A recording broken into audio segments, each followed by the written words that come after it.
রিসালাতে বিশ্বাস। তো এই যে আল্লাহ আমাদের নবী রাসূল প্রেরণ করলেন, তো এটাতে বিশ্বাস করা প্রত্যেক ব্যক্তির দায়িত্ব এবং কর্তব্য। এটা হলো একটি ইমানের একটি মূল স্তম্ভ, মূল বিষয়। তো রিসালাতে বিশ্বাসের 5টি ধাপ রয়েছে। তার প্রথম ধাপ হলো আল্লাহ তাআলা যুগে যুগে নবী রাসূল পাঠিয়েছেন, এটা বিশ্বাস করে নেওয়া। আল্লাহ সুবহানাহু ওয়া তাআলা পবিত্র কুরআনের মধ্যে বলেন, ওয়ালাকাদ বাআসনা ফি কুল্লি উম্মাতির রাসূলান, যে আমি বাআসনা প্রেরণ করেছি, ফি কুল্লি উম্মাতিন প্রত্যেক জাতির মধ্যেই রাসূলান এক একজন করে রাসূল।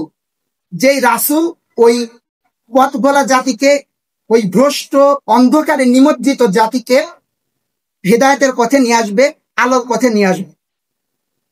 আনি আবুদুল্লাহ, যেন তারা আল্লাহর ইবাদত করে।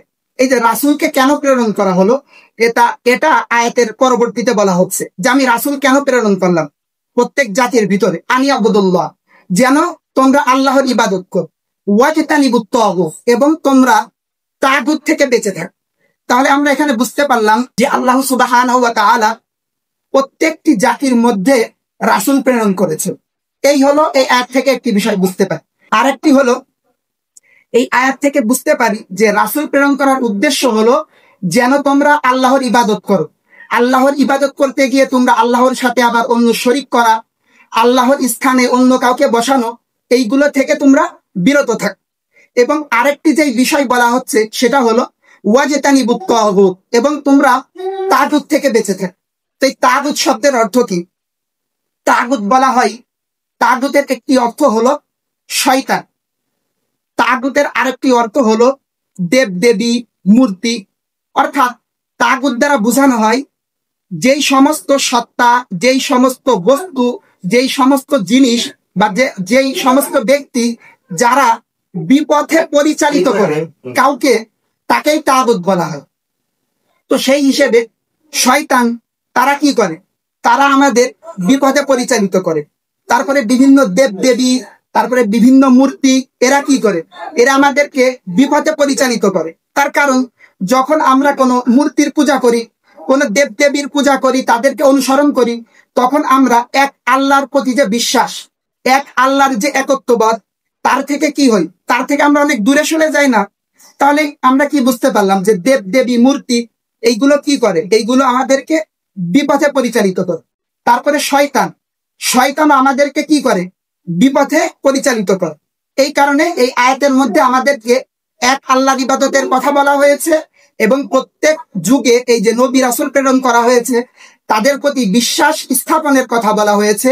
এবং তাগুত অর্থাৎ যারা বিপথে পরিচালিত করে, অর্থাৎ শয়তান, দেবদেবী, মূর্তি সহ আরো যাই হোক, যারা বিপথে পরিচালিত করে তাদের থেকে বেঁচে থাকার কথা বলা হয়েছে। তো রিসালাত বা নবী বা রাসূলের প্রতি বিশ্বাস স্থাপনের যে 2 নাম্বার বিষয়, সেটা হলো নবী ও রাসূল সত্য, এবং তাদের উপরে যেই ওহী দেওয়া হয়, তাদের উপরে যেই ওহী আসে সেটাও সত্য, এটা মেনে নেওয়া।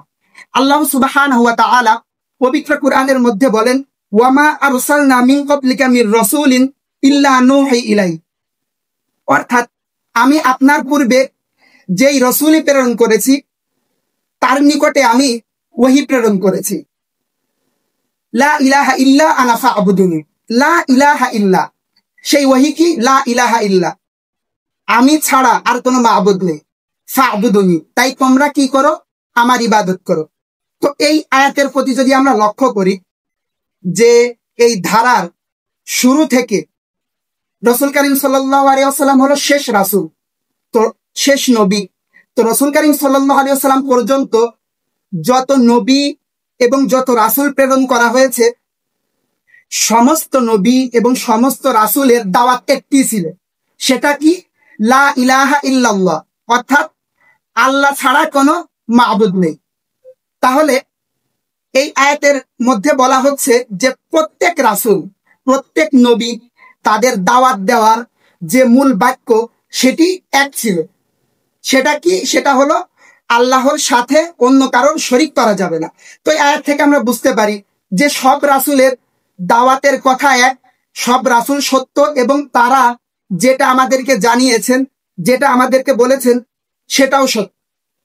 আল্লাহ সুবহানাহু ওয়া তাআলা পবিত্র কুরআনের অন্য একটি আয়াতে বলেছেন, ওয়ালাকাদ আরসালনা রুসুলাম মিন ক্বাবলিক, যে আমি আপনার পূর্বে অনেক রসুল প্রেরণ করেছি। মিনহুম মান কাসাসনা আলাই, এবং এই রসুলদের মধ্য হতে কিছু কিছু রসুলের ব্যাপারে আমি আপনাকে অবহিত করেছি, আমি আপনাকে জানিয়েছি।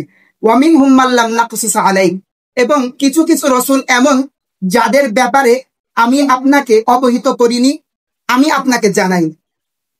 তো এই আয়াতে কারিমা থেকে আমরা বুঝতে পারি যে কুরআনুল কারীমের মধ্যে মাত্র 25 জন নবী রাসূলের ব্যাপারে আলোচনা এসেছে। তো এই আয়াতে কারিমার মধ্যে বলা হচ্ছে যে নবী রাসূলের সংখ্যা অনেক, কিন্তু তার মধ্যে মাত্র কিছু নবী রাসূলের ব্যাপারে আমি অবহিত করেছি আপনাকে এবং আপনার উম্মতদেরকে, আর বাকিদের আমি অবহিত করিনি, মানে যাদের ব্যাপারে আমি প্রয়োজন মনে করিনি তাদের ব্যাপারে আমি অবহিত করি।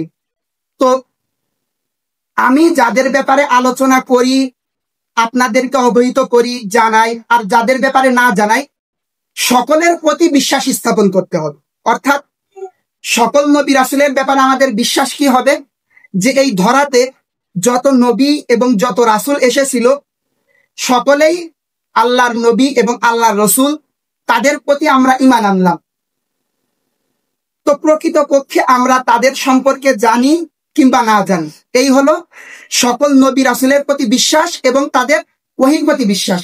এবং আমরা সেই নবী রাসূলদেরকে চিনি বা না চিনি, তাদের প্রতি যে ওহী প্রেরণ করা হয়েছে সেটাতেও বিশ্বাস স্থাপন করতে হবে।